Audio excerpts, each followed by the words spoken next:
Hello, welcome, ladies, gentlemen, and Chaos Knight war dogs of all descriptions to that 6+++ show. I am your host, Tom, back once again with the lovely nerds of 6++ to talk all things Warhammer 40,000 with you today. And it's detachment scheming and plotting night tonight. We are going to be talking about things we'd like to see and armies that we think could use a new detachment, new way to play the game, and what that might look like. It's going to be wish listing. It's going to be daydreaming. We, of course, invite you, the chat, to join in.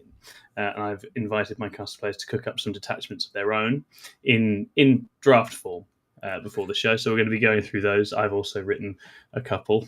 And I'm looking forward to discussing those with you as well. Before we get into it, I'm going to introduce said cast, do a little bit of shout out in the chat, do some promo, and then we will tuck into the show. So there is no Chris here. This is a takeover. This is a coup now. I've had enough of Chris. I'm tired of his sensible, thought-out leadership. We need someone a bit more erratic and prone to error-making in charge. And so I have taken control after he ousted me for leaving the team for the ITT last time out. So you won't be hearing from Chris again. You can wave goodbye to Chris. That's the end of that. I'm confident of that. So I'll introduce instead the new regime, starting with my new right-hand man, Jack Chapman. Jack, how are you? Yes, I won. I'm feeling good. I'm feeling spicy, feeling rummy, and I'm ready to get my armchair game developer hat on and actually maybe exercise some of that education I got 15 years ago. Yeah, fantastic. Yeah, no, I'm excited to hear what you've cooked up. And obviously, I mean, so I've obviously heard all about your ITT report, which we'll talk about in a moment. But have you done any other gaming or hobbying since then? I've gone more on the hobbying angle, Yep. as per mentioned on the at the last show that we did. But after last Thursday's fight night, I kind of really want to play a game because I just want to really experiment with card redrawing, which is something that we were talking about on the last fight night. So check that out if you want to know what we were talking about. And I've been playing guard because I haven't been able to get a game in, but yeah, really want to do that ASAP. Wonderful. No, very, very exciting. I am also joined tonight by our Drakari expert, the one and only Rob Kimpton. Rob, how are you, sir? I'm really good. Had a great time at ITT. Missed out, but you guys did a great job last week. So if anyone hasn't watched it, watch it. It was just a good recap, wasn't it? Yeah, it was really, really good fun. I think Chris said something along the lines of like all the podcast viewers love the ITT. They don't go down quite so well on YouTube, but I'm definitely in that camp. Like whenever there is an ITT report, I make sure to download it in the car. This is actually the main reason I take breaks for them, is that I very selfishly want to listen to them in the car in my own time. I don't want to have been there once and then listen to it again. It's quite fun to actually consume those ones, and it was very good. Very, very cool. And so you're obviously on an Eldar adventure at the moment, Rob. You like me, have fled the Dark City. How are you finding that? It's different. I actually can kill things, not like we drink. Yeah, it's great, isn't it? Yeah, this is a new way of playing the game. It's wild. So I took Yunari to ITT, and I'm going to a Warhammer World event in 3 weeks, I think it is. So trying to get all of my rushly painted stuff that went to ITT to a good standard, and hopefully I can get best get in the cabinet is the hope, but we'll see how much I can get done for then. Yeah, I believe in you. This new Rob who bashes out armies in rapid space. He's a changed man. I think you'll get it done. Also, I thought they were looking very nice, actually, the elves, considering that you have a very good floor for battle ready, I would say, compared to mine. I realized at one point when I was painting battle ready, I was like, I've spent like 5 hours doing details on spiders. This is not getting things to battle ready. No, battle pretty, more like. Yeah, very, very good. Okay, and I'm also joined tonight by the Slayer of Orcs, our Alfarius champion, Mr. Alex Chancellor. Alex, how are you? I'm doing well, thanks. Happy to jump on the show. Excited to be here. Yes, very much excited to have you on. Obviously, as people will have noticed, Scrivo and Chris are having a well-earned break, which means we get a nice chance to rotate some of the team in and get to hear from some of the voices. And Alex obviously had a sensational ITT where he got to beat Ben Jones very recently, so very well done for that. Very, very exciting.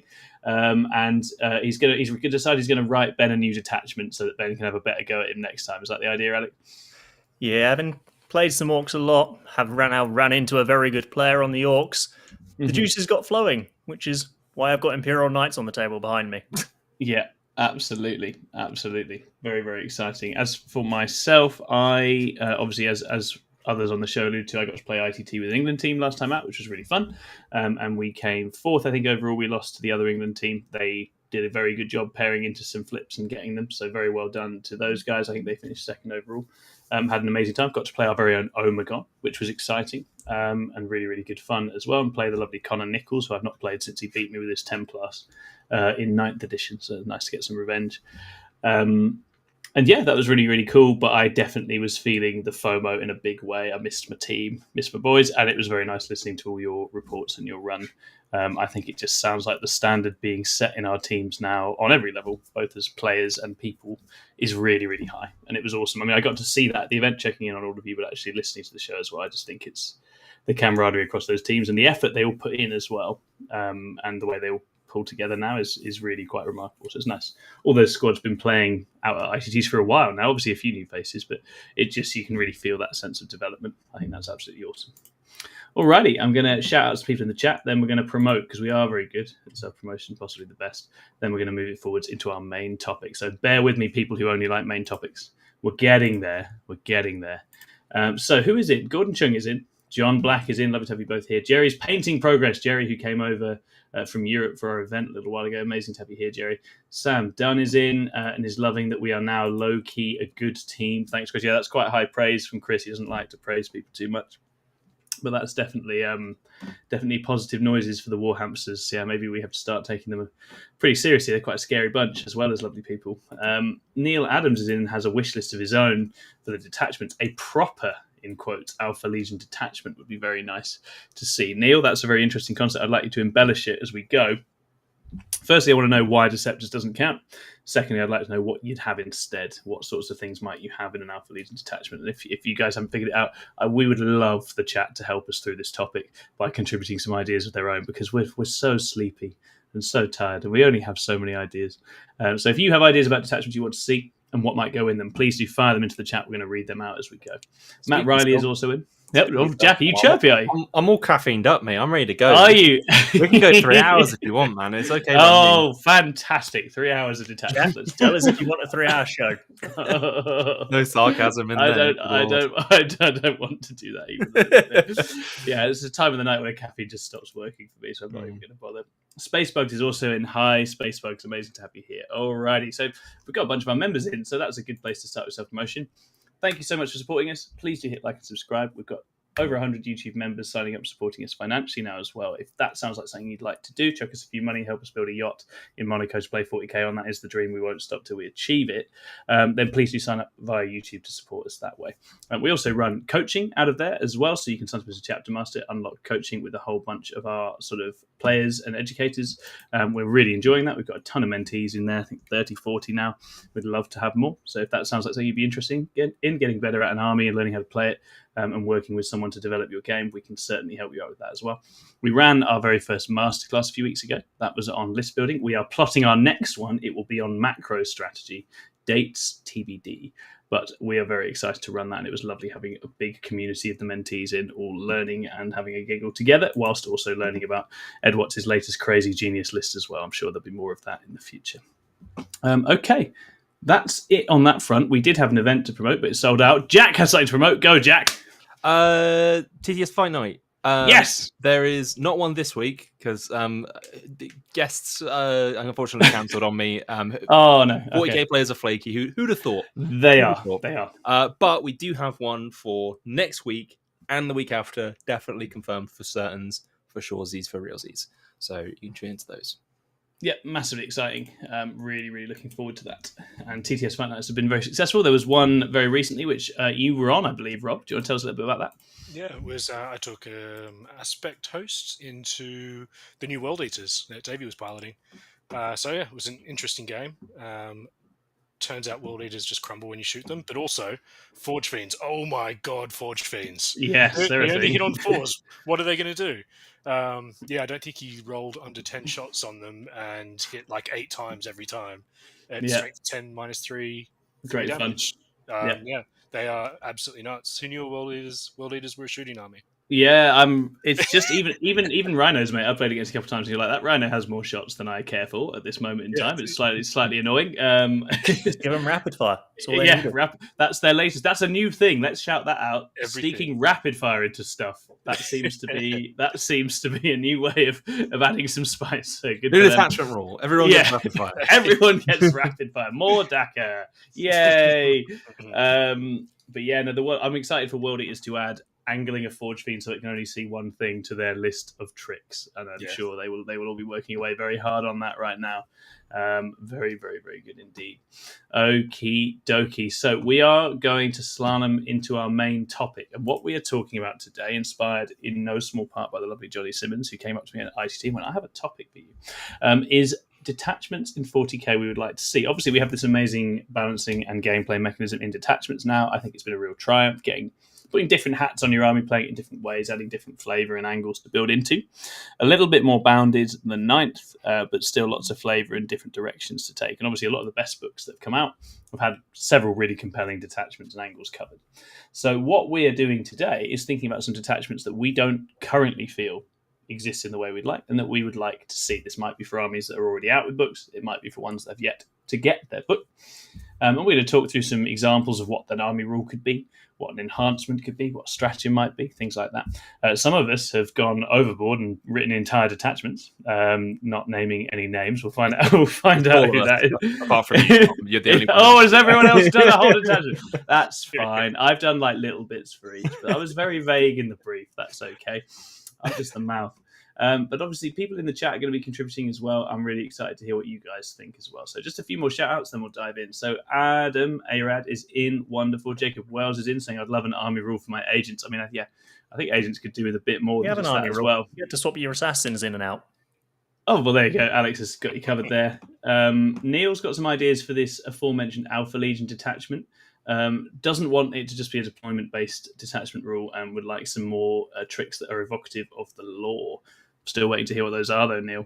Criticism only so far. I'd like to see. Go on, lead the way. What we're having. And he'd like to see an Alpha Legion detachment playable as Chaos or Imperium. That's interesting. GW, bring back Omegon as a loyalist Primarch, please. Obviously, if Alpharius and Omegon come out as Primarchs, that would be a very big day for us in the Plus. We would all be very happy with that. It makes sense, actually, because Omegon is the only one of our teams that hasn't had anyone go traitor.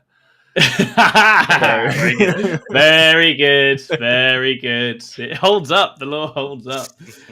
Matt Riley says, I'd love 1,000 Suns Cult of Time with lots of movement shenanigans and slowing opponents' units. Stop it, Matt. No, absolutely not. You don't need that with a Magnus on top, please. Maybe, though. Who knows? 1,000 Suns isn't too far away. Maybe there will be something shenanigansy like that. Neil Adams also says, bring back Dark Technomancers. Yeah, I mean, I wouldn't say no.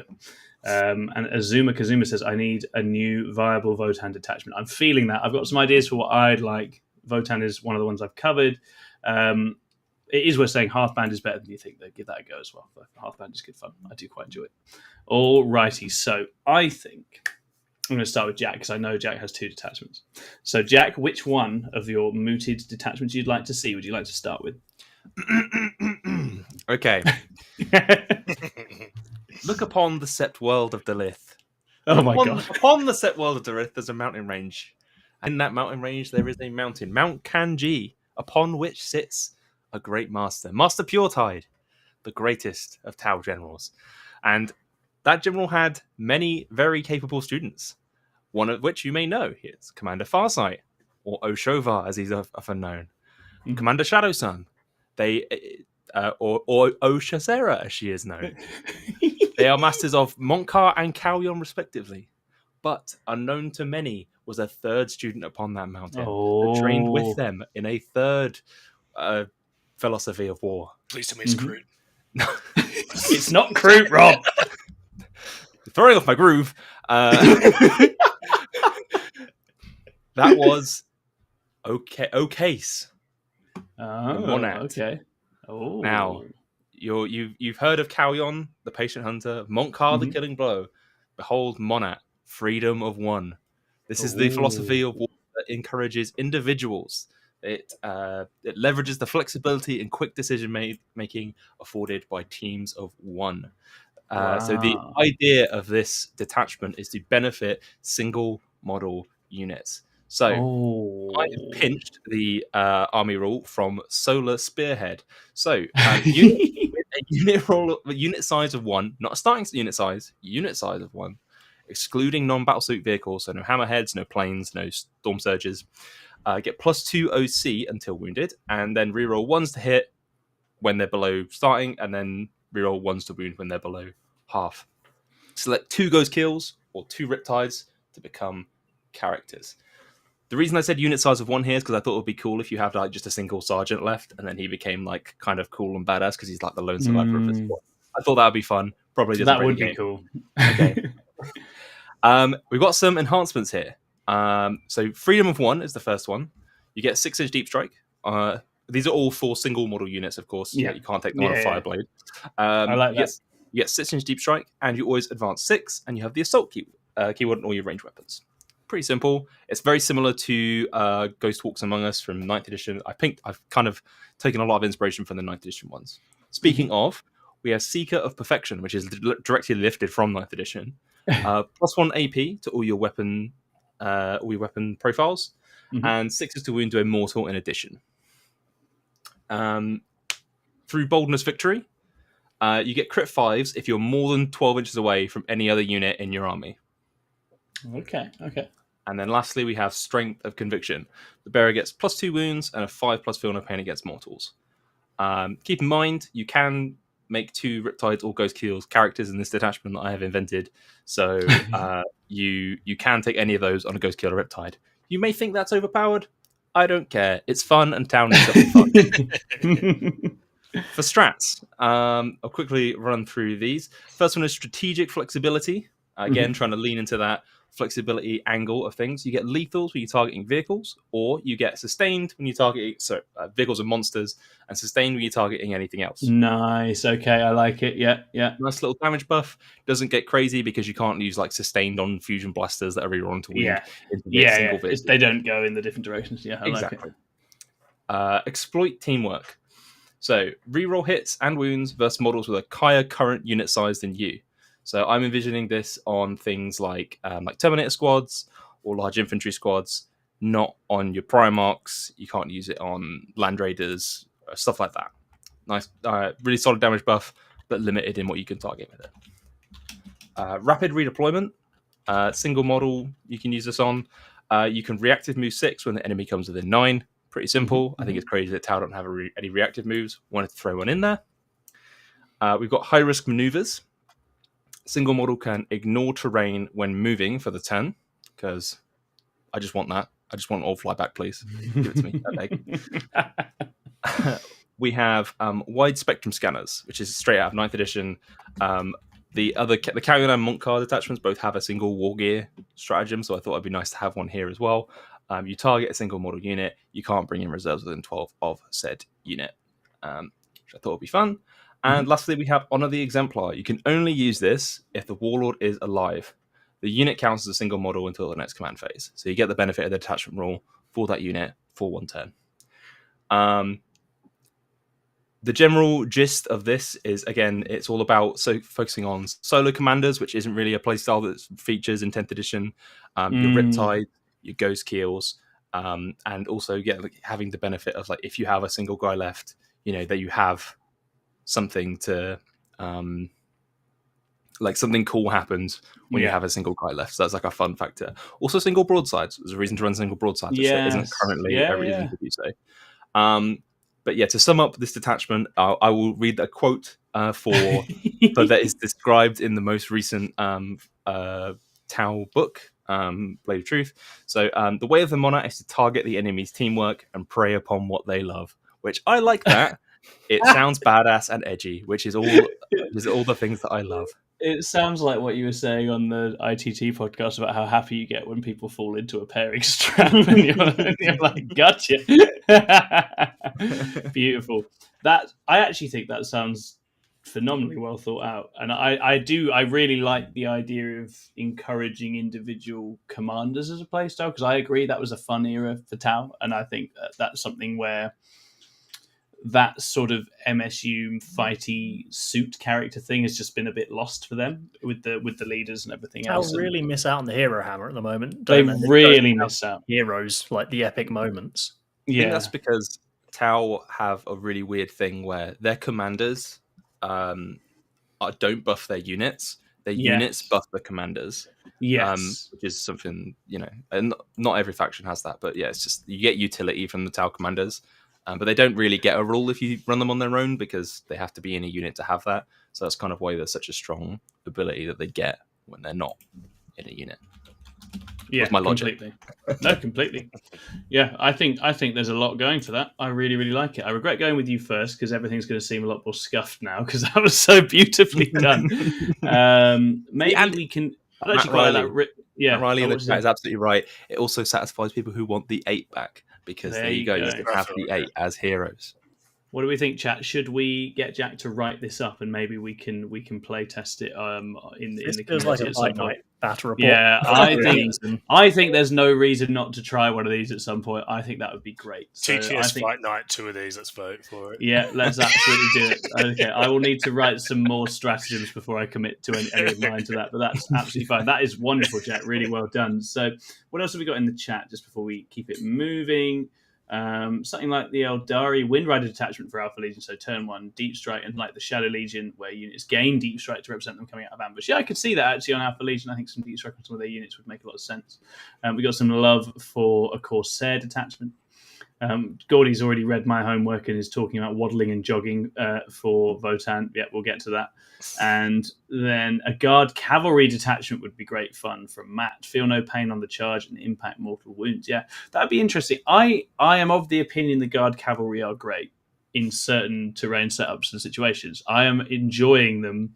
I'm seeing some very cool things out there with the horses right now. But yeah, a detachment that directly went for those would be really, really funny. I did have a really difficult time choosing which detachment to do because in the Tau, the annals of the Tau lore, obviously there are dozens, if not hundreds, of war philosophies that they have. They never mention, but there's 5 that are mentioned by name and described what they're about. Yeah. One of them is Rignon, which is encircling and surrounding people. Yes. And one is attacking the same target over and over again until it dies, basically. Which is Rip Yoika or something. Okay. I can't remember exactly. But the reason I bring that up is because that one guy in the chat says, not just pointing at a guy, is his name, that one guy for podcast listeners. With 9th Ed crossfire mechanics. I thought about doing Tau with crossfire mechanics for that. But then I realized I'd be doing 3 detachments, and then I'm probably overachieving, and we will be 3 hours. I think what we say is if this is a hit with listeners, we'll come back and we'll do more. I could 100% see this being something people quite enjoy because it's a bit different, and I think if once we get cooking, it sounds like you've got a wealth of ideas. There's no reason not to keep that. So that one guy asked, what did I miss? Basically, that one guy, we are wish listing detachments and things that they might have in them to varying degrees of completion. So if you have a detachment you'd like to see in the game, shout us out. He says GSC with 9th edition crossfire mechanic. That was quite the drug, wasn't it? I did enjoy that. That was a really enjoyable era, except against annoying people who wouldn't let you drop either side of them. Those clever people. Brian Sight, you know what you did. John Black asked, what about a Nid detachment that makes mortal wounds the focus? Could buff Toxicrene spores for us to make other units deal mortal wound on a trigger or 2? Yeah, Nids had that, and it was taken away because you were bad in 9th edition. No more mortal wounds for Tyranids. I remember doing the maths on it and realizing that the new Nids book could delete my entire Harlequin list in 2 turns, just functionally. Though it didn't have the wounds to survive more than 2 turns in the face of that. So Nids on the naughty step as far as mortal wounds are concerned. Alrighty, we're going to take it over to you, Rob, now. What detachment did you cook up? All right, I've gone witches. I love witches. When I got into it, I love my witches. I love my witches. Go on then. Combat jank, fast combat jank. So the easy one would just be, let's just give the Bile detachment to Drukhari, but that's kind of boring. So I went a bit of a different direction. I went Test of Skill. So Test of Skill is all about the witch cults, showing off what they can do against big targets with running at them with just blades. So the detachment rule, pretty simple. Witch cult units gain anti-infantry 3 up and anti-monster 5 up on all melee attacks. Nice. So witch cult units are succubus, witches, hellions, and bikes. So not a huge amount of data sheets, so it can't get absolutely nuts absolutely quickly. Yep. But it just means they can actually punch things, and you can take pure witches and not be penalized for it, I think. Cool. So enhancements. First one is no escape. So it goes into succubus only, and it does the thing that 8-bound used to do. So the no fallback. Take a leadership test. If you fail, you can't fall back. So it keeps your witches safe, keeps it all tied up, and lets you punch things even harder. Nice. Very, very, very cool. And how do you envision this playing? This plane, so it's going to run at you with 60 witches and control the midboard, I think. And there's some stratagems in here to get Hellions working as well. Oh, beautiful. Okay, what's going to get them in the game? So Hellions. So anyone from 9th edition, remember there was a strat for Hellions and Reavers. If you had them close to each other, they buff each other. So that's effectively the same for this. So, yeah, that was awesome, that one. What was it called? Like Deadly Rivals or something? Deadly Rivals. You got bonuses to charge or something like that. Yes, and like potentially extra attacks as well. I can't. Yeah, they got real juiced up. So this one, what have I called it? Gang Crossfire. So during the combat phase, select a unit of Reavers and select a unit of Hellions that's in engagement range of the same unit, and you get reroll wounds. Nice, yeah. So yeah. You don't get. I think they do need those. You don't get much from the bikes. You do get a lot from the Hellions because remember you got anti-infantry and anti-monster. Yes. So suddenly the Hellions are actually hurting monsters and things. Yes. But it's quite an investment to get both of them in there. So. Yes. Yeah, that's going to be the key with it, isn't it? I think you want to have it so there's a big hit and go with the Hellion squad. It's obviously going to die immediately afterwards, but having it actually punch up if it can line it all up sounds really good. Yeah. Cool. What else do I have? I had to give +1 damage to a succubus for an enhancement because she is shit, basically. Yeah, let's also assume she's actually good in the future as well. That's great. Yeah. That would be great. Actually usable. Yeah. So I've got the next one is Take the Prize, a succubus or a homunculus unit. If you destroy a monster within 12 and you can see it, get a CP. So the lore behind this is back to the pits or back to the covens for some research, or turn into some type of monstrosity in the. Beautiful. Yeah. Then the last enhancement is supernatural agility. Everyone loves being Harlequin. Let's just give it to a succubus in our unit. Yes, absolutely. I think there is no reason not to at all. That sounds a lot of fun. I think witches, yeah, they struggle, right? They struggle getting about. I'm still fearing what Overwatch is going to do, Rob. That's my main concern. Yeah, I've got no Overwatch switch up here. No, I respect you for not just immediately jamming that in there. I was trying to do things that that kind of weren't already there. So yes, yeah, I've tried to do stuff. I've got a chase strat. So when something falls back, you can chase it. I've got a reactive move, a surge move. When you get shot, we all know that they're going to die horribly anyway, but it stops people from shooting shit bolters at them. Yeah. Webway strike. Let's give deep strike to an infantry or mounted unit. For a siege yeah, that would be fun. That was old school, and it would be nice to not have that tied to an enhancement, which then also means it's tied to a character, which means it just gets up and up and up in price and investment. And then I've got the last two I quite like actually. So earning payments. So I've kind of went away from the witches and I've gone for the mercenaries. Mm-hmm. So this one, an incubi or mandrake unit that's within 12, invisible to a witch unit. They just get the witch cult keywords. They get the anti-infantry and anti-monster. Yeah, very nice. That's very, very nice. So basically, their employers are watching. They're like, let's not fuck this up. Yeah. Don't mandrakes have dev wounds? Am I? They regain. Guns do, yeah. Oh, the guns do. It's only a melee. The guns do. The guns do. Yeah, you're okay. You're okay. Yeah. Rob's determination to make 10 mandrake bricks a thing has not led him to mortal wound spam just yet. Well, they've got a nice new kit now, so maybe they are beautiful now. And the last one is only the best for some Scourge. Ignore mods. Okay, nice. You need some anti-tank. That one's sting. Yeah, Good. it'll be fine. Yeah. It'll God, be I would absolutely love fine. ignore mods on Scourge. I would Hey, like to. I didn't give him crit 5s or crit 6 or crit No, 4s. exactly. So it's all right. That sounds awesome. Anti is a mod. You don't get that. Sorry.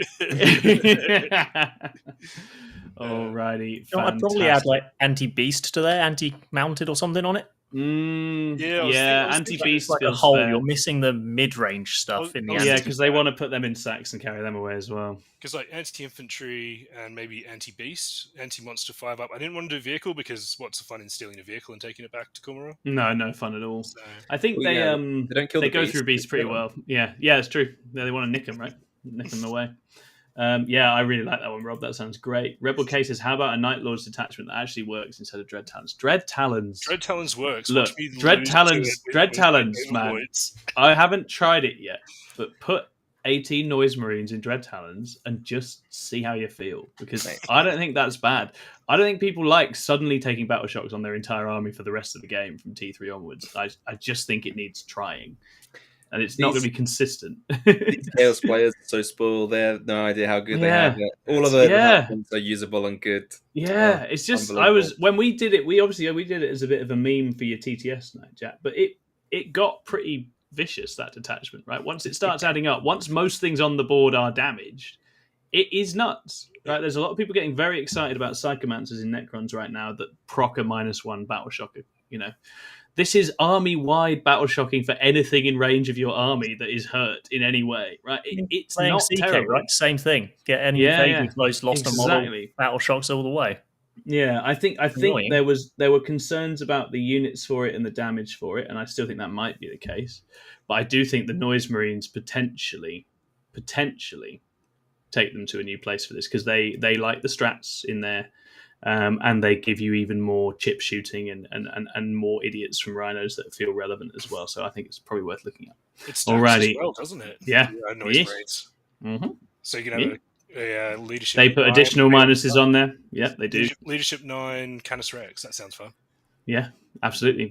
That's just going to get really annoying for people to play against. And then, as we saw in our game, you can still have Nemesis Claw in there. You could have Cypher in there if you want. That's a lot of you can't do what you want to do in one army, right? So it's not awful. But yeah, maybe something, I don't know, for Night Lords. I think probably the killer thing they need to change is the we have come for you type strat. I think they need to clean up the wording of that a little bit. They've written better chase after you strats since. The wording on that one's a bit clunky. And to give you an example, I'm going to go now for my Votan detachment here, which is the Votan Vengeance Band, which is, of course, all about them berserks. It's going to be a bunch of people settling scores, a bunch of people going to avenge lots of grudges of the past. This will need some tweaking around. So in order to facilitate this, we have got Karls and Einhir champions can lead berserker units. Votan infantry gain advance and charge. Those are going to be the key buffs here. You could, and I think this would be quite thematic, go for the EC style and have that you can't advance and charge two things into the same target. That feels very dwarves. They're mine, they're yours. I'm going to go to settle them, duel them. That might help make it a bit less bananas in that sense. I thought you were going to go for you can only advance and charge if you charging a unit with a grudge token. Oh, that's even better. We'll do that. No, is that too much? Well, you can still put a couple on at the start, can't you? So yeah, exactly. Yeah, I think and we'll then you consider that. Vengeance. Yeah, we'll play test it. Jack, and we'll see how we go on this. Yeah. Oh, this is. I've put lots of work in. You see. So then we have a couple of enhancements. The first one is Famed Slayer. A Karl unit can gain +1 to hit and wound against characters in combat only, which is going to be essentially like at the moment. I'm still working on the assumption they still have judgment tokens. Obviously, at the moment, any detachment that's not oathbound is going to struggle a bit for judgment. This basically gives you mini judgment somewhere in combat. Not quite wild on you don't want like a Hearthguard unit that can get +1 to hit and wound all the time and shooting against stuff. But I think that's definitely something I'd like to see. Then Eager for Vengeance, which is lifted straight out of Reaper's Wager. I'd like a Carl's vehicle to gain Scout. I think that's funny. Quite like the idea of a scouting land fort. I think, because obviously Sagittar already have them, but the idea of a land fort full of murder boys suddenly eating up the board appeals to me. Then stratagems-wise, I've not gone too far on this. I think probably you need fallback and charge. And maybe this is the detachment in which you don't give them fallback shoot and charge. They've got that in other places, but you want to tune this so that you don't feel like there's a ton of guns as well, I think. But I did like the idea, a little bit influenced by Night Lords, of a Furious Pursuit stratagem, which would allow a Berserker unit to declare a charge against a unit that falls back to within 9 inches of it.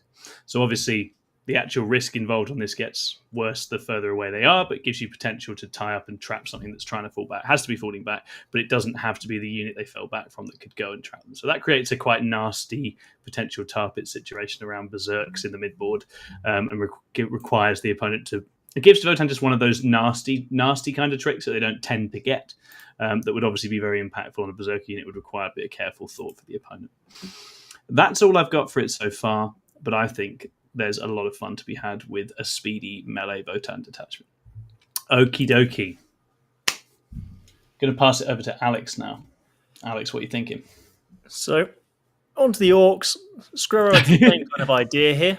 Okay. Actually, the Speed Freaks detachment at the moment is a bit pants. Like, you're right. It is trash. The abilities just don't work. Part of that is that actually it's far too focused enough in my mind. Like it's not got enough width.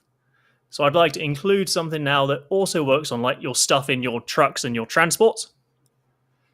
But whilst also doing a bit of mixed arms. So the detachment ability will be that in your charge phase, if a unit disembarks from a transport that made a normal move, that unit is eligible to declare a charge even though it usually couldn't. Ooh. So you can't advance the transport and charge out of it, but you can move the transport and then charge. Spicy, yeah. And a little buff for if you want to stay in it. Whilst the war is active, shooting weapons equipped by trucks gain sustained 1. Okay. That's Nice. never got wrong before, sustained. No, but it's sustained on the truck only. Yeah. So the thing there is actually you're not gaining any of the unit abilities whilst they're in the truck. Yeah. So it's I like it. It nudges them up, and truck shooting can be quite vicious. With a mech stood nearby, that's pretty scary, isn't it? It's probably good, but that's why it's a war only thing. You get it one battle round. Clever boy. Yeah. Okay. Nice. So the enhancements here, leaning on your want Speed Freaks, and they're a bit squishy. So a Speed Freak model only will gain a 6-inch aura of stealth for Speed Freak units only. Like Cloud of Dust style from the 9th book. Good old Cloud of Dust, yeah. Big old exhaust cloud, love it. Yeah. Another one here, infantry models only. Sticky objective if you're embarked in your transport. So representing just moving on the chase. A damage buff, so any character, +1 strength, AP, and damage if you disembarked and made a charge move that turn. Because again, off war, the damage is a bit meh, but it's not too crazy. That's probably going to be an expensive one anyway. Yeah. And then a spicy little 6-inch disembark when an infantry model is leading a unit. I like that. That's a good idea. It's not been put in before. 6-inch disembark. Yeah, that has spicy application. And again, elves hate this one simple trick, right? They put their warp spiders in front of you. You disembark straight over their heads, hit them with a hammer. That seems pretty fun. So onto the stratagems. Again, another one that's been pulled from a previous orc thing is a drive-by crumpin. In the fight phase, one transport model with your firing deck in engagement range that's not been selected to fight. Gain 1 attack from each model in the embarked unit. Oh, I like that. Ooh, that's cool. Okay. Yeah, so it's not a whole lot, but it's 1 attack from the knob, 1 attack from the boy, 1 attack from the war boss. And it's the sort of thing, again, it's just going to clear the trivial stuff. People like to mess with you with trivial stuff, right? And this is saying that's not someone's tried to tag your truck up or stand in the way. It gives you a little bit extra. Poked in the eye. Yeah. I choose to attack with my attack squig. My 1 attack. Go, Squiggy, go. Holding him over the edge on a stick. So next strat will be over there. So in your shooting phase, one transport model will gain the assault keyword on ranged weapons. Yeah. I might bring that back to truck only. Okay. Just because I'm thinking something like a Morkanaut Gorkanaut is a transport. Yeah, but they want to go fast straight. They do. Yeah, so I think toning that back probably doesn't need to go on the bigger stuff. Yeah, so Jack Tight can probably advise you on the interaction with the big boys in this detachment and where you need to be careful. Send it. Have no fear. Yes, shove it. Give it to Shove Make it OP. So We you don't, think we you're don't, shoving it. The next one would be breaking through, and it's basically a tank shock for bikes. So 4+2 or more on your bikes. Up Okay, to a yeah, max that's 6. fun. That's really fun. Yeah, that makes the bikes that's really nice for the bikes. And the bikes, you're only getting up to 7 models in a unit with a character, so it's not crazy. Yeah, if you it's a little if you wanna grenade in the charge try phase. and get the Death Killer War Trike around, you're very welcome to attempt it. Shiny target. In your shooting phase, select an enemy unit and then 2 Speed Freak units. Those Speed Freak units gain Ignores cover, but you can only target that enemy unit. Nice. Yeah. A get back here. In your movement phase or charge phase, it's move through terrain, basically, so move through walls. Okay. Yeah. Okay. Or a Speed Freak unit, so the Yeah. bikes, the Death Copters, the buggies. That would have helped current Swede War a lot if they'd had something like that, I think. Yeah. And keeping it away from trucks and transports. They have to go around still. Yeah. Nice. Okay. And then just gotcha. In the fight phase, 1 Orc unit gains sustained 1 in melee. Nice. Just a little bit of still an Orc detachment, still do a combat juice. That sounds awesome. That does sound really, really cool. So yeah, that's just trying to do a little bit of combined arms. Yeah. Focusing on transports and the Speed Freak stuff, whilst allowing you to add the other bits of the army in. Yeah, I do think Death Copters are quite fun if you can shove them through a wall. I quite enjoy that. I do think it says a lot about the state of the terrain in the game right now when every one of us has added we get to ignore terrain in this particular situation. It'd be nice if we didn't just play on ruins though, right? If other terrain line of sight blocking. Yeah, if other terrain did anything, then it'd be really good. Yeah, completely. Absolutely. No, that one sounds extremely fun. iDuff says the Guardian detachment would work well for Corsairs if they're included in all rules and all types could join them would be playable then. Yeah, Corsairs have some decent guns. I think there probably are ways you can work those in and make them more interesting. I don't think their range is yet fleshed out enough for a whole Corsairs detachment, which is a shame.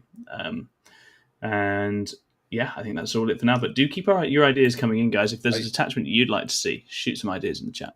I was just going to say I'm a big fan of Speed Freaks 2, Speedier and Freakier, and I appreciate that it is kind of similar to like Gore-Track and Sky Splinter and stuff, other transport-based. That was kind of the basis of it, was just opening up those transport options whilst retaining core identities of like Speed Freaks.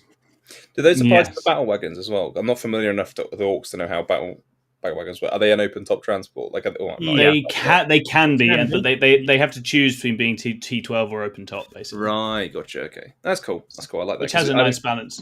I don't feel like we see enough battle wagons. Yeah, I love battle wagons, and battle wagons full of idiots is a great way to live your life. So that would hopefully bring a bit of joy out of those as well, Alex. In this, which would be quite fun. That's another unit that would like being able to suddenly burst out of that UKTC middle ruin, I'll wager. Which it wouldn't be able to do because it's not a Speed Freak.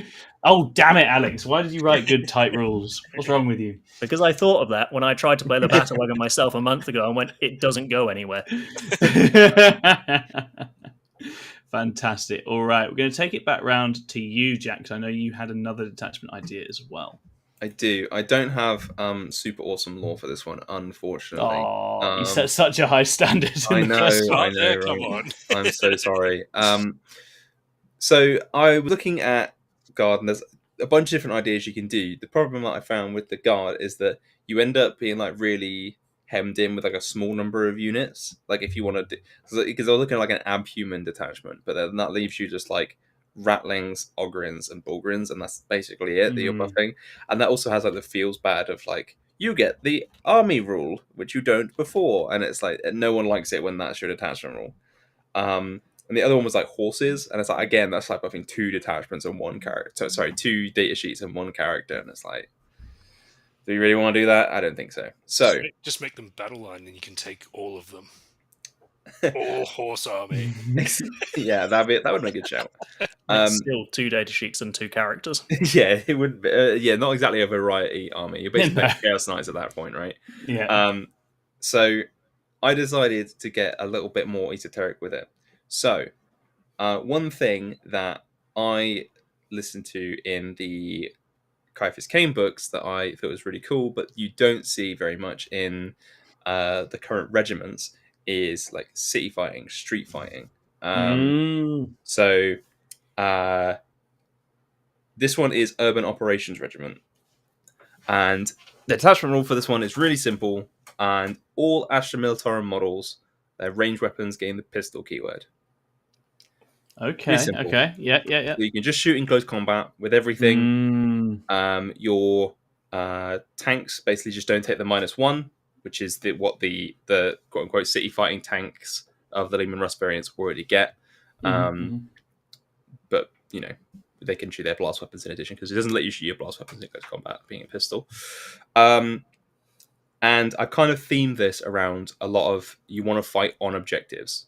So in theory, inside a building, in theory. So the enhancements, the first one is Infiltration Honors, and the bearer and their unit gain Infiltrate.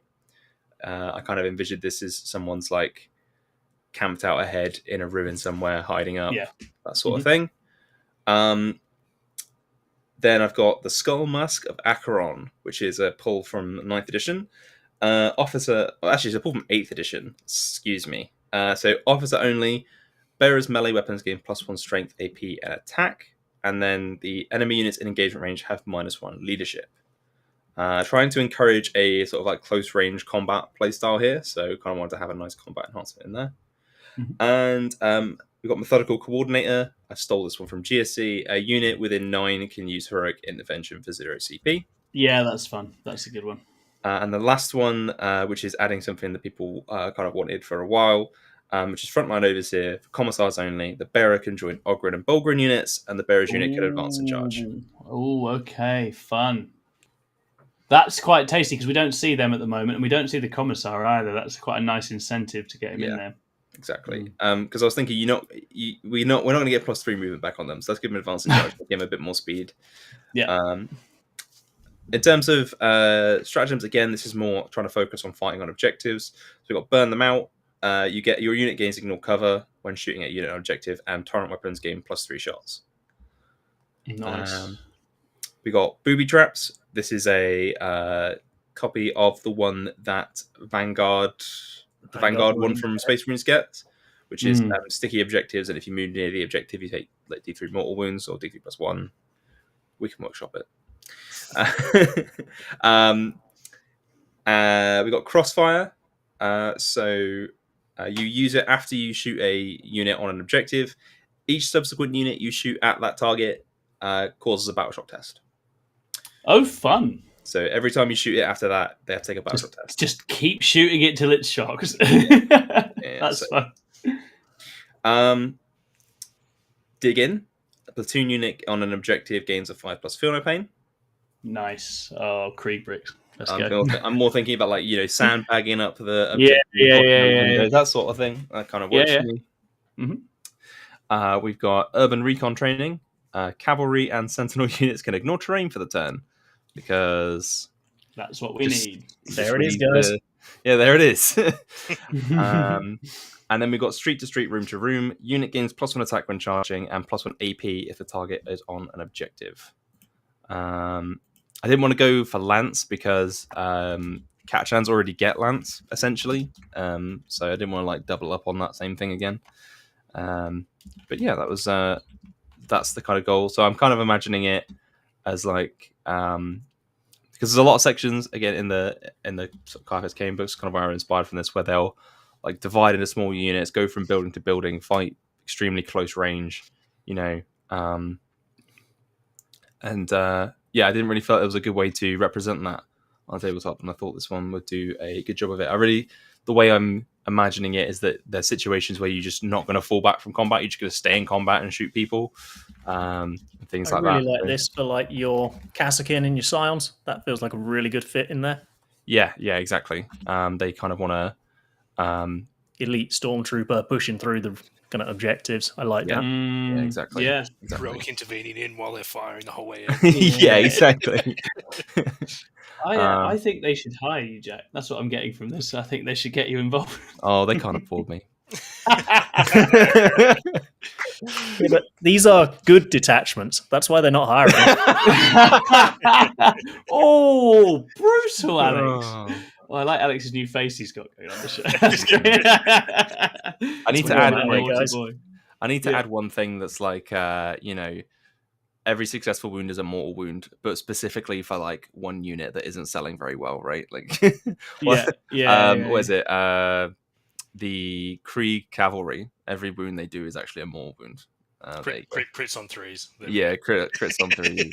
Dev wound 3 Crit plus. wounds on something because character thingy gives them dev on the charge. Yeah, exactly. Just crit. Yeah, anti 2+ everything. Yeah, I don't know why we felt the need to just throw that shade there, but I'm here for it. Yeah, that's what I came up with, and if that's really cool. That I sounds really like it. enjoying, but- I think for me, I'm naturally, because of my biases, I'm drawn more to the Hero Hammer Tau one. But I think there's lots of cool stuff in there. And again, I think what you've done with all the ones, every bit you've written, you've married theme and sensible level of power very carefully as well. So I think I admire the effort. Yeah, I did lean on the edge of being. I would rather be too good for the purpose of this discussion than not good enough, Yeah, because exactly. that Yeah, makes it more entertaining, right? Like, so, yeah, for sure. So by all means, tell me I'm. I've not heard anything. You know? I've not heard anyone suggesting where I've been like that would be outrageous so far. I think it's just fun things. We'll have to try it on a table. I do actually want to see these played now. So that's the main problem. Oh man! All right, we've also got some more comments in. So iDuff would like a Sisters of Battle with allied Sisters of Silent, perhaps called Sisters. Sisters are doing it for themselves. Detachment. Sister. Really... Sister. There you go. Fantastic. Just Neil don't call Adams. it the SS, guys. Yeah. No, don't, yeah, don't do not do that. Don't do that one. That we do not like. Neil Adams says Grey Knight cyber ammunition, so similar to Deathwatch special issue ammunition. Stormbolters and silencer weapons gain -1 AP versus non-monsters and vehicles. Psy cannons and incinerators gain +1 strength within 12. Yeah, that would be really cool. I think Grey Knights are definitely an army that is sort of. Warpbane was good, but it didn't change the direction for them. You know, it just took the same set of units, made them better at killing rather than better than avoiding. You know, I think Grey Knights are prime for like a flawless blade. Is it flawless blades? I can't remember the combat detachment. Peerless blades in EC. Blades Yeah. Like that kind of detachment. Yes, in their close combat. I think they're prime for that. I'd love to see that. Advance and charge. There you go. Yeah, I'd love to see some melee Silver Tide going on. That would be really, really cool. Saint Mikhail says Custodes Terminator detachment. Terminators get +1 OC and a 5+ versus mortals. That could be quite cool. 6-inch Deep Strike Strap +1 battle around reserves enhancements, some mobility and durability stuff focused on Termi specifically, so that it doesn't just go on Wardens again. Yeah, that'd be cool. What everyone loves, more resilience in Custodes. Yeah. Everyone's favorite thing. Yeah. Oh dear. Absolutely. Max is in. Hi, Max says I've just got here, but I'd love a Corsair detachment built around transports. Yeah, that'd be quite interesting. I think, as I say, I just don't think there's enough Corsair units right now. It's like when they do Exodites, when we get our dinosaurs, then maybe we'll get some more Corsairs then, and we can all start doing stuff. I think there's a lot to be said about the way that Solar Spearhead turns 2 units into characters, and I feel like you could do that with a lot of different things. Like if you had I think Corsairs, that would work kind of well. Like you could just take 2 things that maybe aren't characters. Like you can make the transports characters. Yeah, okay, that's interesting. What about that? And then you can give them enhancement. Maybe that's the thing. A wave serpent character. I love that. Yeah. But then you can maybe do something with Corsairs there, where you're basically turning other units into Corsairs. Maybe I see how you mean. A Corsair keyword, and then I don't know. Yeah. I'd have to look more at the Eldari Codex to see how that would work. But I don't think you're going to do that though, because your eyes will burn. Yeah, no, I'm not going to. That's what I would have to do. Yeah, if I was so minded. Neil Adams says CSM possessed detachment. They're all possessed detachments. The Master of Possession possessed Demon Prince and Demon Engines get a 6 up, feel no pain and fall back in charge. They could maybe have another go at making Vashtor work in that. That could be fun. Fall back in charge is quite fun on some of that stuff. That's another one where you can have like possessed vehicles be characters. Yeah, you can have a Mauler Fiend character. Yeah. And then we've got a great comment from Matt Riley who says, I'd love a Harlequin detachment similar to EC Coterie with getting buffs from the Laughing God for kills. We don't have that, but Rob and I can offer you a detachment that takes away buffs from you when you get kills, if you're interested. We have one. The Eldar players out here with their 6 hot dogs already. Like, another one. Oh. You already had your first Harlequin detachment. What about a second? I quite like Ghosts from the Webway. This is like we've been brainstorming. I know Chris is going to have another go at running it this weekend. I think the main issue it currently has is just that to make it good, you need slightly less Harlequins in it and slightly more other stuff, which is a bit sad. So maybe there is a more trickery focus. Like they used to write really good pure nonsense rules for Harlequins. I think it was Veiled Path, which is the scheme that my Harlequins are painted in. They used to have it at the start of the game. You would just roll a dice, and opponents couldn't hit you on that number in melee. It was so stupid and so good. Like that kind of absolute ridiculousness. I think that's what Harleys just need a bit more of that. Like the really bonkers movement. They went weird and made them way too durable in 9th in the end. That was stupid. But like crazy, unexpected movement from them was always a really good time back in the day. So that's what I'd like to see. Now that the units themselves are a bit less lethal, that feels like the way to go. Goodness, everyone's chirping up now. Neil Adams says Chaos Knights, where each big knight can have 2 war dogs that cannot move outside of 9 inches of it, or they become battle shocked, but get some appropriate buffs based on the big knight's role. Can it be called Big Knight, Little Knight cardboard box? That's like weird, like that is really, the dominant big knight, submissive little knight, and go away from Daddy's leash, and you just have a panic attack. Don't leave Daddy at any stage, or you're ceasing to function. I like the idea of we're struggling to get big knights back in the game. What if we said they had to also have 2 other little knights with them as even more investment in one place to help incentivize them? I mean, Chaos Knights, they've just leaked that big knight. Chaos Knights. Let's see it. Let's just get 1 big knight at least as a staple in that army, please. That's all I want. I don't care how you do it, but let's 100%. I think would be cool is if you had like a detachment that was like the Renegade King. So you have 1 big knight, and he gets to be like super badass. The daddy, if you will. Yes, the daddy. And then maybe he can get buffs from or give out buffs to smaller units, or he gets buffs from other war dogs being near him. Like if he has loads of his vassals near him, then he gets better or something. I don't know, but you could have the king beyond the warp. Rift. I really like that. I mean, that was something that with Chaos Knights they'd really got by the end of 9th, right? Those big knights were horrific to play into because they had some really nice debuffs that actually were fucking annoying when it was on like a Star Weaver. But when it's on something like that, you're like, you know what? That's cool. I don't mind great big enormous thing in the middle being hard to kill. That's fine. That makes sense to me. And that was really cool. So yeah, hopefully they get a bit creative with that. Neil Adams says, I was thinking of the little knights being on a leash. There we go. That's very good.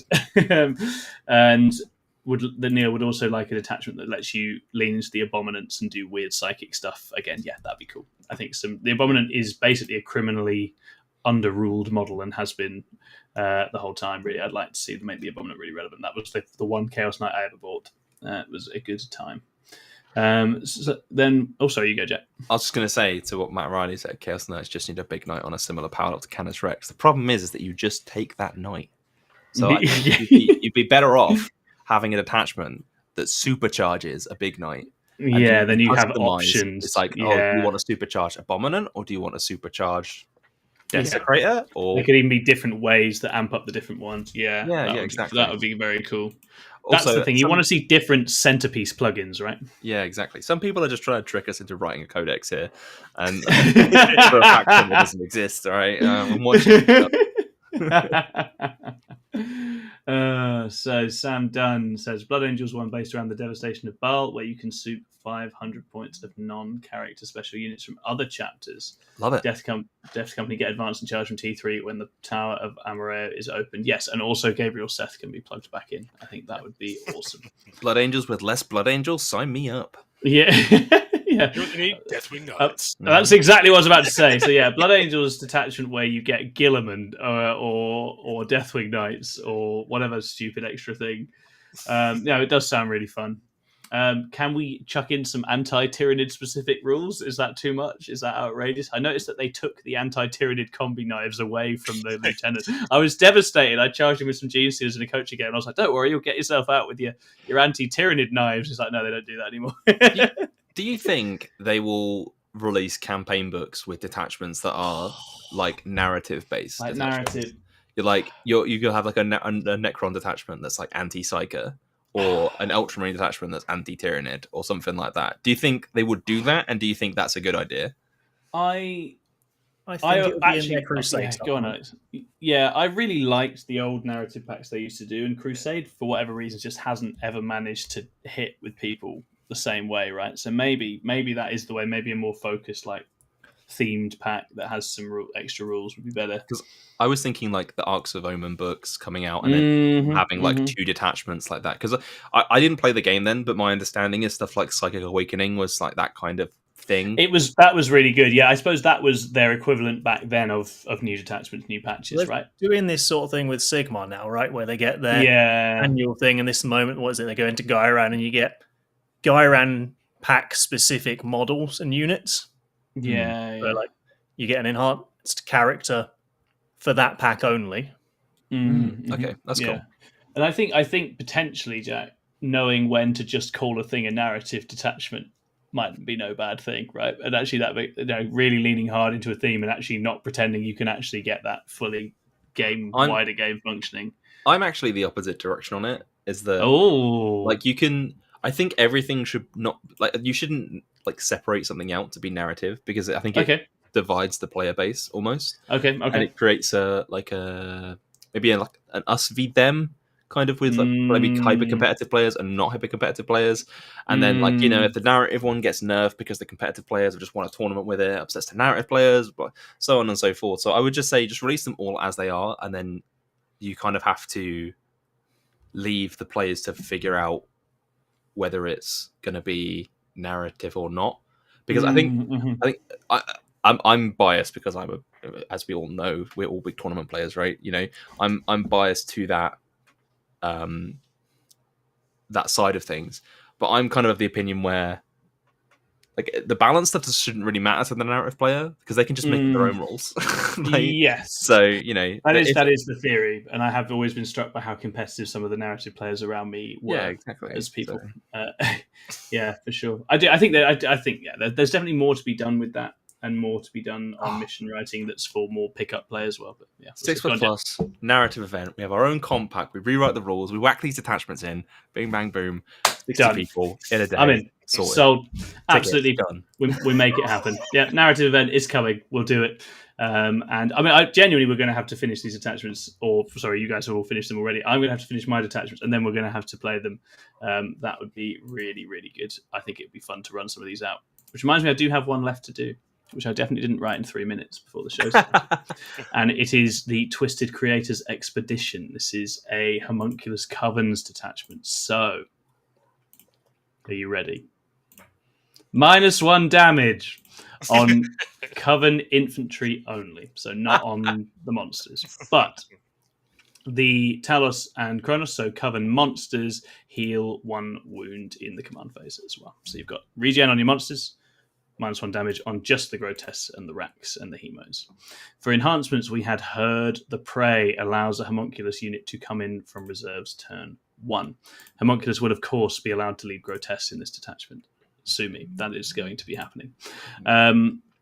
Then we have an old favourite returning. It's the Vexator Mask. So, there are 2 directions you can go with this. My initial thought, it used to turn off Overwatch, and there is a bit of me that wants that.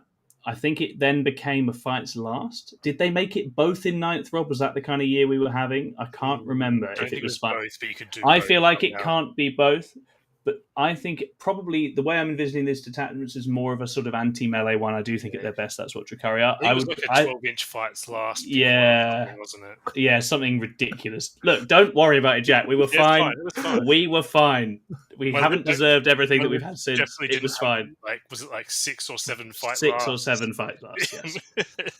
Yes. People love that, and that's why we're in the state we're currently in. I think for this, in line with more contemporary balancing, once per game fights first for a homunculus unit, right? So you've got a grotesque unit somewhere that could pop a fights first at some point in the game. That feels nice. Obviously, if you're taking, in theory, you're taking less of the other fights firsty stuff in this detachment. So let's see how that goes. Then for stratagems, we had Protect the Creations. A homunculus can force a melee activation to target a Rax unit within engagement range of the same unit in combat.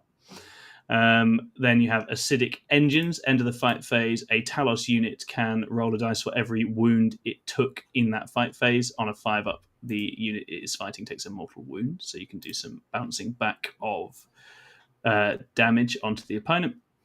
And then Scent of Fear. A Talos or Kronos unit gains +6 to its movement, but must declare a charge that turn. Those are the bits I've got so far. I quite like it. I think the issue you're always going to have with just Coven is that it's very up close and personal, but I think you just lean into that and make it a sort of stodgy, nasty, choke you up with feel no pains kind of detachment, right? I tell Jack's you what, smiling. Yeah, I've got jokes, man. This is a really good way to get people to buy 18 Cryptcasts. I mean, yes, absolutely. Grotesque. That's what I mean. Sorry, you're completely right. Flesh Eater Court stonks to the moon, right? That's how we're going to do it. Maybe you can also just run Flesh Eater Court's units in this in the short term and put little masks on them, and then we just say that's just how it works. That's fine in the short term. But yeah, I think that would be fun. And then I think you can have a smattering of supporting shooting in the other scoring pieces. But I think that's a good suite of tools for making Grotesque and Talos feel nasty and making it hard to tangle with in melee. People always want the pure durability amped up. I don't think you necessarily want the pure durability amped up. Well, obviously, -1 damage for the infantry here is nice in that sense. Neil Adams wants Talos to go back to 1 to 3 unit size. Maybe we allow that as well. Yeah, that'd be sick. Let's go back to having 9 Talos. Rob, how many did you have when we first played? I think we both had 6. I think I might have had less. Yeah, I feel like you had 3 more. Maybe that's what I'm remembering. Kronos, maybe? No, I just had 6. At that same event, I played Mark Crumbleholm, and we had... Maybe we both had 6, and they just looked at each other all game and fight. That was it. Yeah, because we both had a Vexator mask staying next to our table. Yeah, so no one could charge anyone. We just die. Yeah, I think I played Mark Crumbleholm that event, and there was 21 Talos bodies on the table between the two of us. Yeah, amazing. Silly. Yeah. Maxwell says, Tom, what if the homunculus gets blown up whenever within 3 of a Coven's unit and turn those buffs into aura effects? I think you choose either or, right? I think you could plug it into Rax or Grotesque, where he'll give out his buff, or he can be blown up within 3 and wander around with the monsters. And you actually let him go either direction, because you want to have this, in this attachment, you're like, in theory, you want to encourage multiple homunculus and Urian, right? So I think you hand that out in that sense. They can bimble about if they're with the monsters, or they plug in with the infantry. And I think that would work. Oh, John Lex says your audio is a little low. Yeah. Alrighty, guys, we have run through the options that we had cooked up. We'd love to hear a few more ideas from you, the chat. We will go to podcast questions, and I will obviously give my guys a little chance to ruminate on any other ideas they've had, because I'll bet they have had some. Jack, you look like you might have something to say. Have you had any other additional ideas? You know what? I should have fit ignore lone op and precision as an enhancement somewhere. Oh, you bastard! Stop countering my rules into the Tau one, because I feel like that could be quite thematic. A once per game ignore lone up on a commander, I'd be all for. I think that's really fun. Just all the time. Yeah, just all the time. Okay, yeah, fine. Right? Game anyway, right? Yeah. Got to remember, commanders don't have an invulnerable save base, so they are just going to die. Neil Adams says -1 damage on Rax doesn't do anything except affect the feel no pain, though. I mean, if you have you try fighting a squad of Rax that have a homunculus plugged in and have -1 damage, you will find your life is suddenly an awful lot harder than it previously was. Yeah. It's very impactful on Rax. Rob, I didn't even think of it. What are they used to called? Homoxites. Enhancement for the homoxites gives his unit a 5-up invuln. Let's just do that. That's in there as well. My detachments are all going to be really reasonable, guys. Character Noxus was so good. What was it? It was a 4-up invuln and a 5-up feel no pain. They just didn't fucking die. They Yes, were amazing. and they had one of the He's first like ever one blankers. They had blanker save and regen as well. The best one I did, I blanked the harpoon from the big knight when I played Lewis. It's like 12 damage. Nah, it's all good. Yeah, I think with a little bit more work, this one could basically be Coven heavy, oven ready, if you will. Good to go. So, all right, what else we got? Yeah, trust me, Neil, that it will do something. That's why I'm not giving it to the Talos, because the Talos were really, really fucking obnoxious. I think they're probably tough enough as it is. I'd like Talos to be a bit quicker and scarier rather than tougher. John Black says Tyranid Flyers detachment. Anything with the fly keyword is buffed.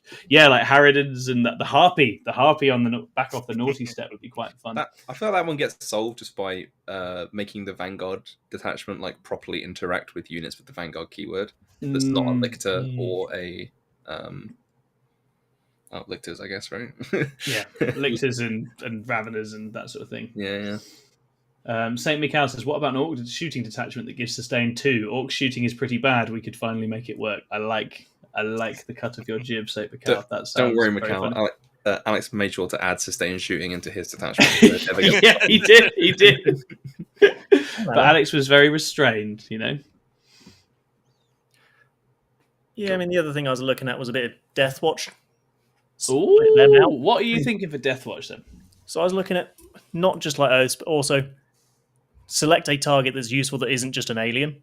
So it would be like select a unit type keyword at the start of the game and reroll 1s to wound against that target. So like an infantry, a beast, a monster.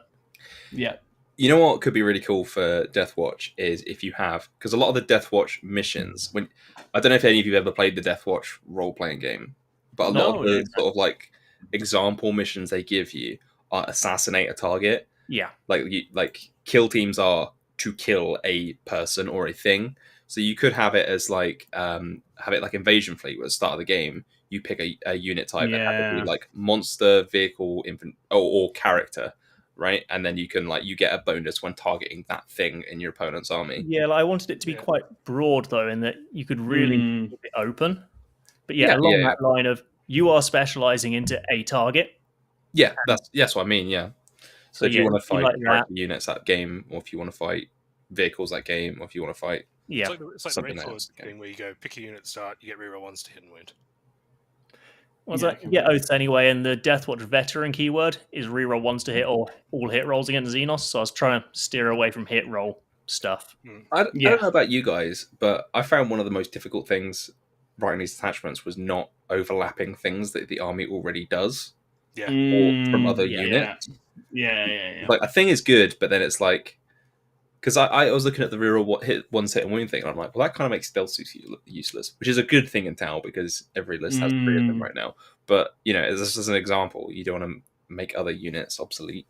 It is thorny, right? It's not easy to pull it off, and you either end up going so wide that you can't really feel like it's got the theme, or as you say, you kind of cut whole chunks of the book out. Which I guess is the conundrum they sometimes have. Grot Revolution, that's such a good idea. Oh my goodness, yes, Grot Revolution. Single model killer cam character. There we go. Boom. Done. You just give a dev tread the Grot keyword, right? Yeah. Oh yeah, that's good as well. That's good. Yeah, you could do a lot with Grot Revolution. That would be fun. That would be very, very good. IDUF says Demon Engines in AdMech trays in detachment with Grot Revolution as well. Trays in detachment, so 25% non-epic allies from any faction. That's just fun. Trays just brings whatever grab bag of guys he's got hanging out with him. He just brings his Fulgrims. Deathwing Knights. Yeah. Deathwing Knights again. Yeah. Necrons with Deathwing Knights. Good. That's good. Why exclude epic characters? You can take you can bring out a Fulgrim, a Creed, Yeah. Magnus fits, doesn't he? He's not quite 500 points yet. He does fit, he does. So Magnus with Necrons sounds great. Yeah, that'd be great. Why not? Right, we're going to rattle through our singular podcast question. If you guys in the chat have any podcast questions, fire them in, and then we will probably be on our way. So Will Lovell asked, which faction do you think encapsulates 40k the best as a setting? I'm going to pass that over to my boys. What are you thinking? Oh, I would say Sisters or Guard, because it's like the human side of it. I just like that they're like kind of up and dirty with like the struggle of it all. I think that for me, Guard especially do give that, right. That they're always the best, but I feel like they're the best foil for the universe rather than the best example of it. Does that make sense? Like Guard versus is always how I love that bit of any audiobook when it's like Nurgle demons or something fucking up the Guard or whatever it is. What do you think, Jack? It's hard to say which one just sums up the faction, like the game system as a whole. I mean, I would probably say Tyranids if I was going to pick one, because I always think of them. I think they a lot of the time play like the way you imagine the way they should play, like from the lore. I often play that way on the board, which I really like. But there's a sense of hopelessness when fighting Tyranids because it doesn't really matter how many you kill or how well you do in battle, because as long as there's one Tyranid left at the end and not you left at the end, then the Tyranids win. So there is no attrition with Tyranids because a dead body to them is as good to them as a living one. They don't lose anything from attrition, in the sense that you kill 100,000 Tyranids, it doesn't affect morale, it doesn't affect their resources because they just get it back later. It doesn't affect anything like that. So it is kind of like a sense, and there was also the aspect of them just changing the terrain that you're fighting on. The world that your home world that you are fighting on isn't even your home world anymore. It's become something completely different as it is tyranno-formed, as they like to say. So there's a sense of hopelessness that I really like from Tyranids as well. Even if they're not the most unique sci-fi faction, right? There's lots of play Starship Troopers, right?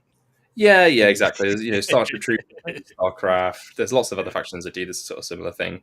I think if you want to go uniqueness, you probably look at Orcs, right? I think Orcs are probably the most unique thing to 40k. There's nothing really quite like them. I think Neil's got it as well, where you need the Chaos faction. Yeah, Neil in the chat shouting out Chaos. We just need more than one faction. You cannot put 40k in a single faction. You need it to be a foil against something else.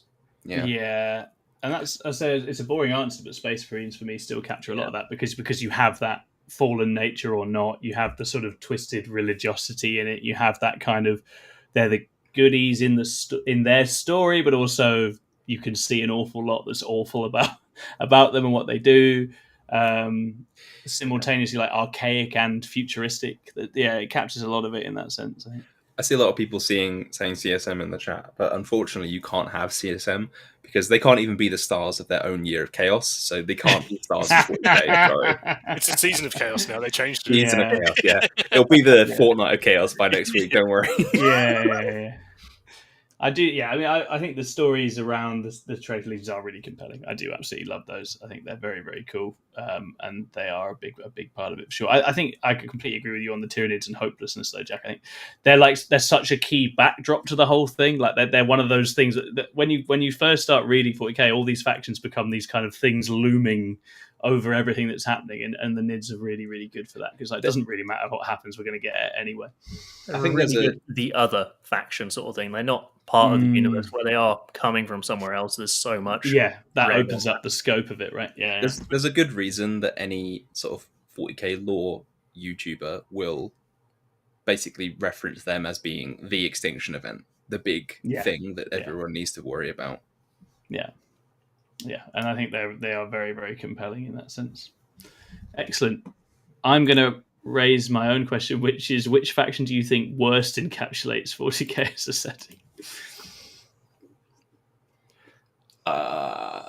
Something like just the Ultramarines as a Space Marine sub faction, where they are so wide and they're not grimdarky enough. Certainly the modern Ultramarines.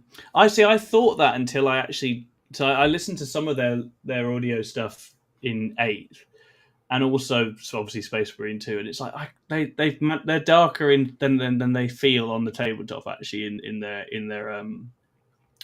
sort of fluff not stuff. Quite like your Blood Angels, your Space Wolves, your Templars.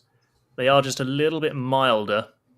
than some of the other chapters. I think I swung the other way on that, especially after playing Space Marine 2.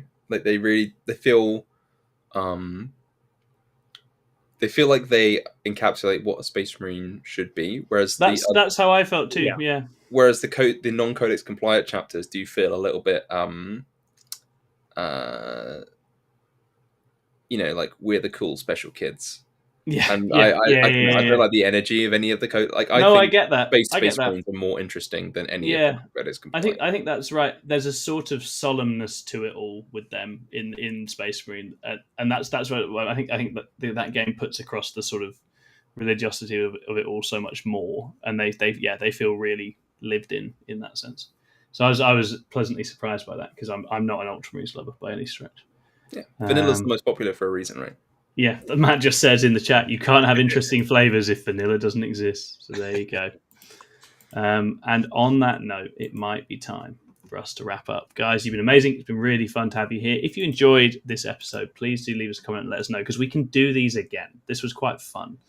So we don't need much excuse to do another episode in the future about writing detachments. Thanks for supporting us. Do hit like and subscribe. Do sign up, become a YouTube member. We'll see you all again next time, where maybe we'll let Chris back in. I haven't decided. The coup obviously reigns supreme for now. Bye-bye. Bye-bye.